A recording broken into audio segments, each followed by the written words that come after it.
Students, welcome to my channel. आज का हमारा टॉपिक है conjugate harmonic functions and Milne Thomson method. तो सबसे पहले हम समझेंगे कि कॉन्जुगेट हार्मोनिक फंक्शन क्या होता है और उसके बाद ये जो मिलने-थॉम्पसन मेथड है उसे इन एग्जांपल्स की मदद से समझेंगे। ओके, तो देखिए, कोई भी analytic function u plus iota v के लिए u और v को एक दूसरे का कॉन्जुगेट हार्मोनिक फंक्शन बोला जाता है। ठीक है, और इसका मीनिंग ये होता है कि अगर किसी भी एनालिटिक फंक्शन में अगर रियल पार्ट u की वैल्यू हमें पता है तो हम पूरा एनालिटिक फंक्शन उसकी मदद से फाइंड कर सकते हैं।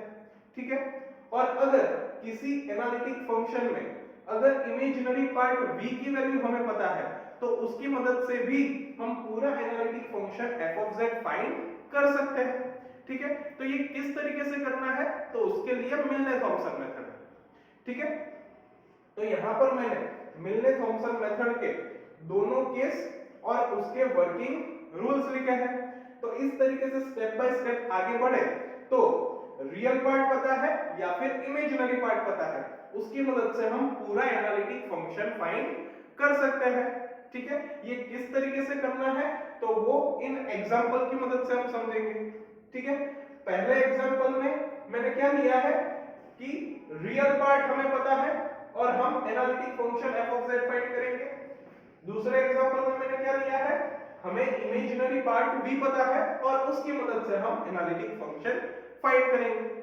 ठीक है, तो आइए सबसे पहले करते हैं एग्जांपल 1।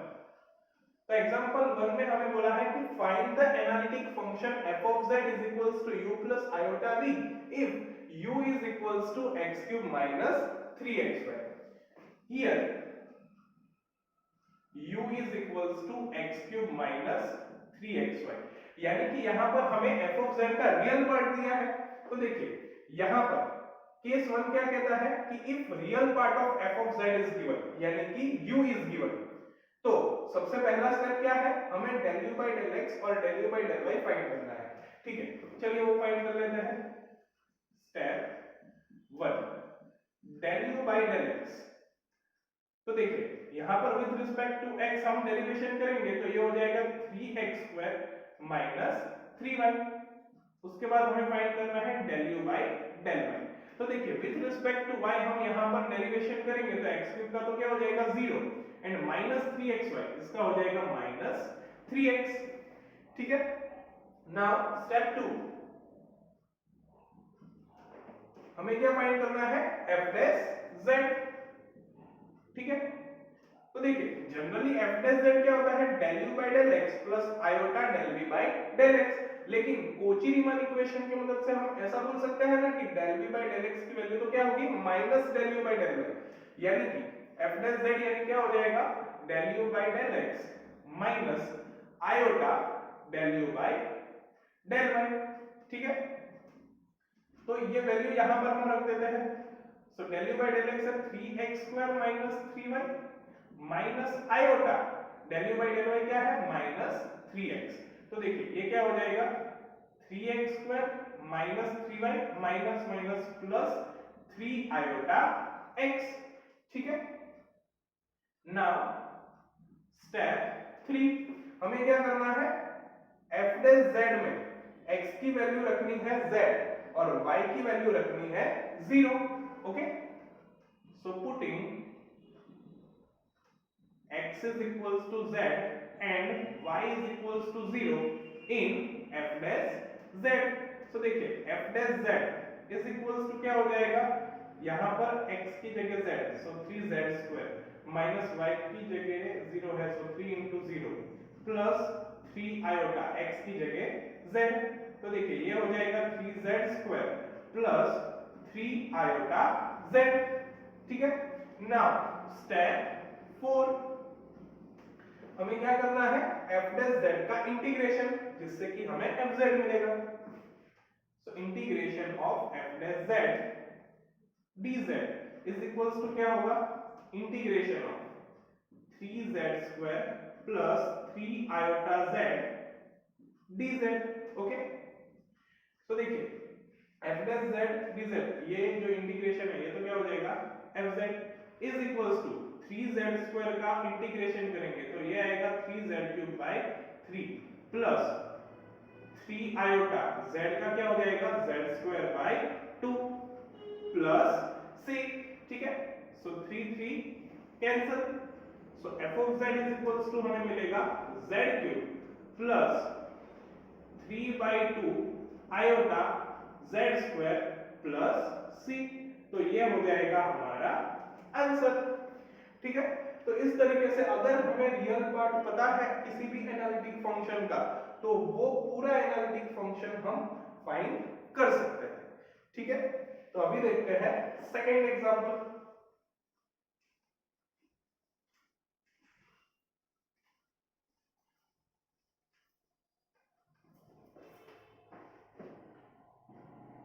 तो सेकेंड एग्जांपल में हमें बोला है find the analytic function w is equals to u plus iota v if v is equals to e raised to x into x sin y plus y cos y, यहां पर होगा y cos y, ठीक है। हाँ, सो यहां पर हमें analytic function का इमेजिनरी पार्ट पता है तो केस 2 आएगा, ठीक है। केस 2 क्या कहता है, if imaginary part of f of z is given, यानी कि v is given, ओके। सो यहां पर v is equals to हमें दिया है e raised to x into x sin y plus y cos y, ठीक है। तो देखिए यहां पर स्टेप 1 के हिसाब से हमें क्या फाइंड करना है, del v by del x and del v by del y, okay. So step 1 del v by del x is equals to, तो देखिए ये हो जाएगा e raised to x as it is x sin y, इसका with respect to x करने जाएंगे तो आएगा sin y plus y cos y का तो क्या हो जाएगा 0 plus x sin y plus y cos y as it is and e raised to x का होगा e raised to x, ठीक है। तो देखिए इन दोनों में से e raised to x को कॉमन निकाल लेते हैं, तो ये हो जाएगा x sin y plus y cos y plus sin y, okay. तो ये हमें del v by del x इसकी वैल्यू मिली, अभी हम फाइंड करेंगे del v by del y। तो देखिए यहां पर e raised to x as it is रखते हैं, इसका विद रिस्पेक्ट टू y हम डिफरेंशिएशन करेंगे तो ये हो जाएगा x into minus cos y, sorry plus cos y minus y sin y plus cos y, okay, plus x sin y plus y cos y as it is, और e raise to x का differentiation with respect to y करेंगे तो वो आएगा 0, यानी कि ये हमें क्या मिला e raise to x into x cos y minus y sin y plus cos y, okay. So हमारे पास अभी del v by del x और del v by del y दोनों की वैल्यू है।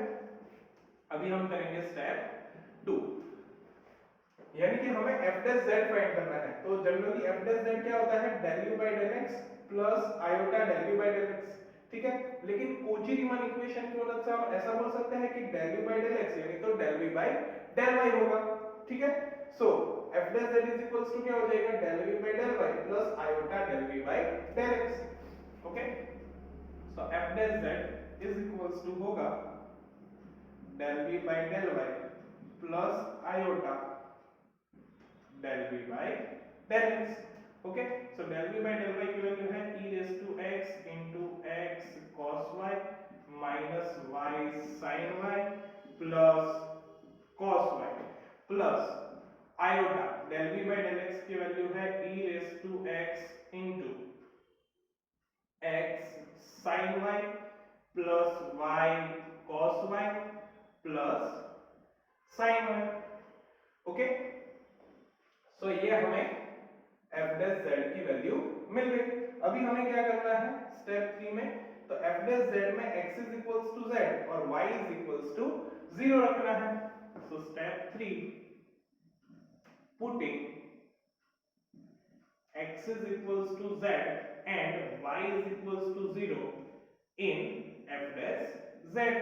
so f dash z is equals to क्या हो जाएगा, यहां पर देखिए e raised to x है तो इसका हो जाएगा e raised to z into z cos 0 minus 0 sin 0 यानी 0 ही हो जाएगा plus cos 0, okay, plus iota यहां पर होगा e raised to z into z sin 0 plus 0 cos 0 यानी 0 ही हो जाएगा प्लस sin 0। ओके, सो देखिए ये हो जाएगा e raised to z into z cos 0।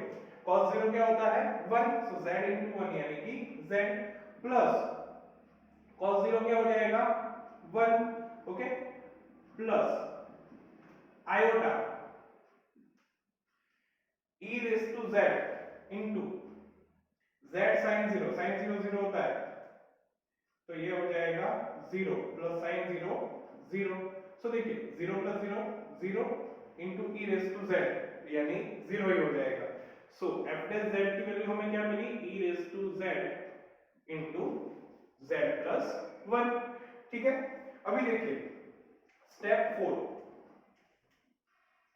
उसके हिसाब से हमें क्या करना है f dash z को इंटीग्रेट करना है यानी कि हमें fz मिल जाए। So integration of f dash z dz is equals to क्या हो जाएगा integration of z plus 1 into e raised to z dz। ठीक है,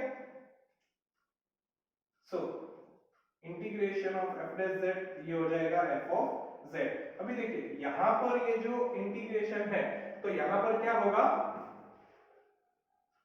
पार्शियल इंटीग्रेशन। ठीक है, और पार्शियल इंटीग्रेशन है उसका फॉर्मूला क्या होता है integration u v dx is equals to होगा u v1 minus u dash v2 plus u double dash v3 and so on. ठीक है, यहां पर v1 तो उसका मीनिंग क्या होता है v का वन टाइम इंटीग्रेशन। ठीक है, v2 यानी v का टू टाइम इंटीग्रेशन, v3 यानी v का three time integration and so on. ठीक है, u डैश का मीनिंग क्या होता है तो u का one time differentiation, u double dash यानी क्या होगा u का two time differentiation and so on. ठीक है, और u और v ये डिसाइड करने के लिए हम क्या ध्यान में लेते हैं आइनेट। ठीक है, ये चीज आप 11th साइंस में पढ़े ही होंगे। ठीक है, आई यानी क्या होता है इनवर्स, एल यानी लॉग, ए यानी अलजेब्रिक, टी यानी ट्रिग्नोमेट्रिक एंड ई यानी एक्सपोनेंशियल। ठीक है, तो इसके हिसाब से जो पहला आ रहा है वो हो जाएगा u और दूसरा आएगा वो हो जाएगा v। तो देखिए यहां पर z+1 है वो क्या होता है algebraic and e raised to z वो क्या होता है एक्सपोनेंशियल, यानी कि z+1 जो है वो हमारा u होगा and e raised to z हमारा v होगा।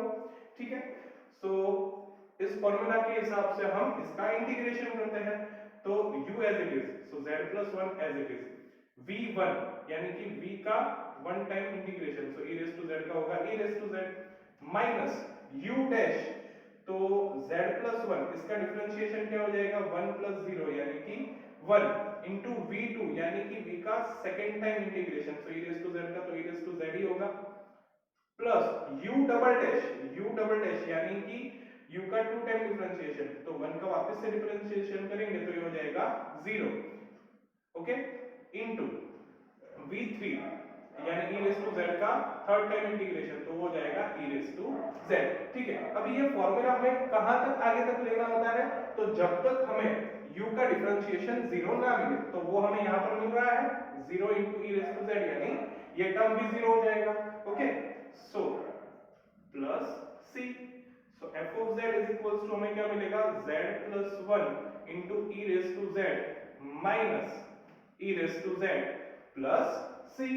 ठीक है, तो ये हो जाएगा हमारा आंसर। तो इस तरीके से अगर हमें एनालिटिक फंक्शन का इमेजिनरी पार्ट पता है तो उसकी मदद से भी हम पूरा एनालिटिक फंक्शन फाइंड कर सकते हैं। ओके, सो आई होप ये लेक्चर आपको अच्छी तरह से समझ में आ गया होगा। So thank you for watching my video and don't forget to subscribe my channel.